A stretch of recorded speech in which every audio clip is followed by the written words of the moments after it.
coming, and it's going to come as science, and it's something that people will demand once they see it work, and there's nobody can stop it. It's not going to come to the world as a philosophy, it's not going to come to the world as religion, it's going to come to the world as science. And these standards have to be acceptable to science.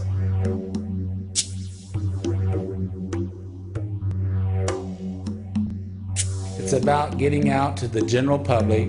It's about it being there so that people who have ears to hear will hear, and people who have eyes to see will see. But when you understand that a superconductor literally has around it a Meissner field, and it doesn't allow any external magnetic field to enter the sample, and therefore it runs perpetually. The superconductor, when it started, literally runs forever and ever and ever and ever. It's billions and billions of atoms acting like one single atom, running forever. It is a very real sense the life force needs to be discovered by science in the same way that Newton discovered gravity. I'm looking at this as sounding a bell.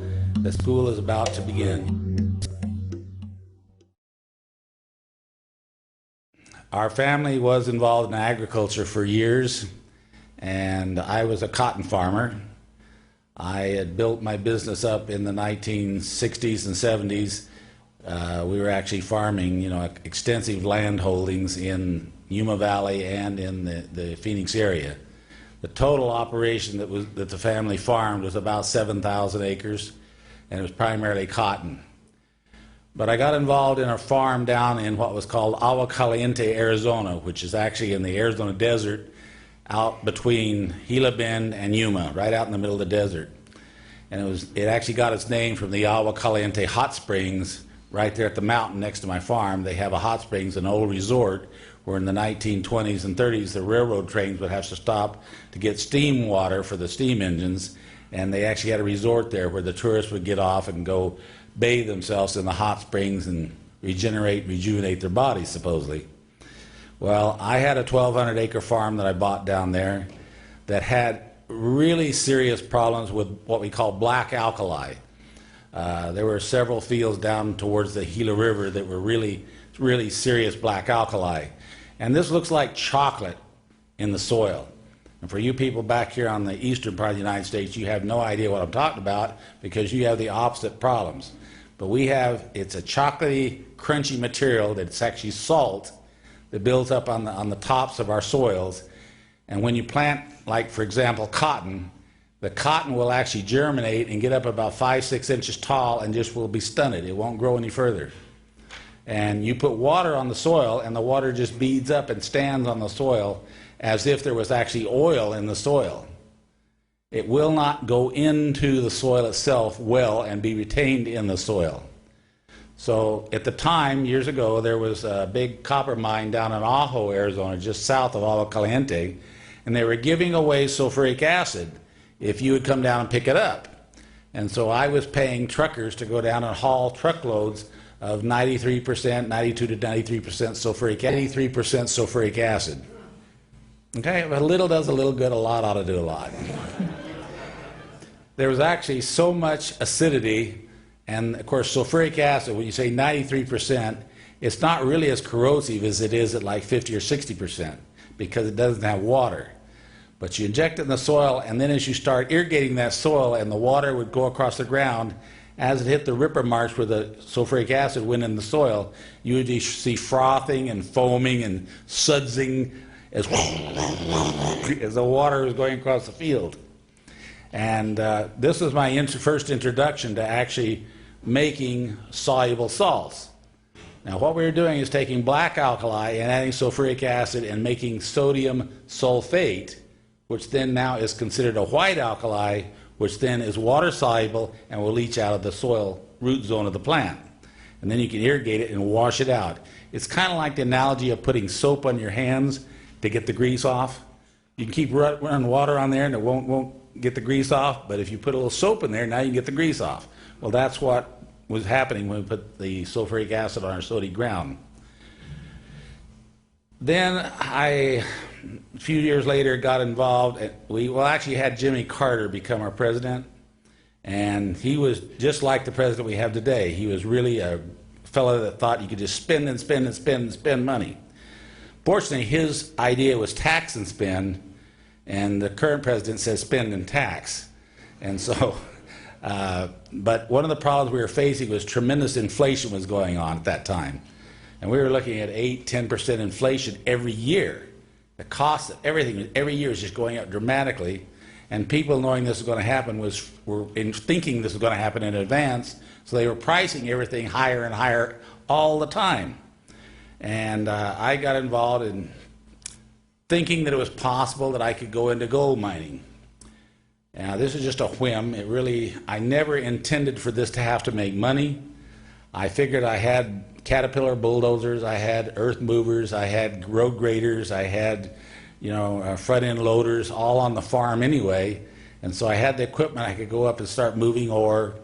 And I found out there's a process called heap leaching where you actually take black plastic and lay out on a pad, and you put all this ore on top of the black plastic pad, and you put rainbird sprinklers up there just like you use on your lawn, and you run a cyanide water solution over the ore, and it dissolves out the gold, and it runs out on the plastic pad into a settling pond, and then you pump it back up and over and pump it back up and over, and it keeps just running the cycle for days and days and days. And what happens is the cyanide will dissolve the gold, bring the gold out in solution. You run that solution through activated charcoal and then back out and over the heap leach again. And so you're taking the gold out onto the carbon in this cycle. Anyway, it's not important that you learn how to heap leach cyanide gold. It's just that that's what I was doing. And the concept of leaching a metal out of a dirt or a rock substance, and in Arizona our dirt is actually broken down rock.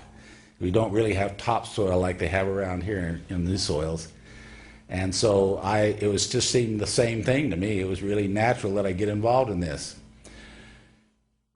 I just encountered some problems, though, when I started trying to recover the gold out of the activated carbon. When we tried to strip the gold out and fire the material and melt it into a metal, we had stuff that wasn't gold recovering with our gold. Now, the gold was there, but it was this other stuff that just refused to go away. It just followed with the gold all through the system. And I just became frustrated in the recoveries because it was actually, when this material caused a problem in the fire assay, it caused much of the gold to be lost. And I said, what in the heck is this? And I'd heard about tellurium and things like this, that people had problem in gold mining. And I said, I got to find out what this problem material is. Well, one of the fellows that was doing fire assays for me handed me a book. And this book, I don't know if we can go, no. This book was actually published, let's go to the next page. Yeah, that's it, back one page. This is the book that he handed me. It was called The Analytical Chemistry of the Platinum Group Elements. Now, for you people who really want to get involved in understanding the chemistry of the platinum group elements, this is actually, the work was written by the Soviet Academy of Sciences. In the Soviet Union, they have the Vernadsky Institute for Precious Metal Research, which is a division of the Soviet Academy of Sciences. And in the Soviet Union, they fund government money to go to research on the chemistry of this industry because it's a very important part of their income and source of money in the Soviet Union. And so they funded this research as a governmental funded research for 40, 50 years, and they're very proud of the research, and so they publish this in Russian. Well, not knowing how to read Russian, the Israeli Program for Scientific Translations actually got the information and translated it into English. And so you can order this book from the Israeli Program for Scientific Translations. And the whole book, and this is a book about this thick, is nothing but the analytical chemistry of the platinum group elements. Now let me tell you, anybody who wants to delve into that book, be prepared for a battle. In this book, you will find all sorts of information. There's actually 6 platinum group elements, and it comes at them from all aspects, including wet chemistry, including spectroscopy, including separation systems, including ion exchange resins, including solvent extraction, everything. And from the average person, you don't want to go there because it is a holy heck to wade through, really. You've got to really be a technical person. But I decided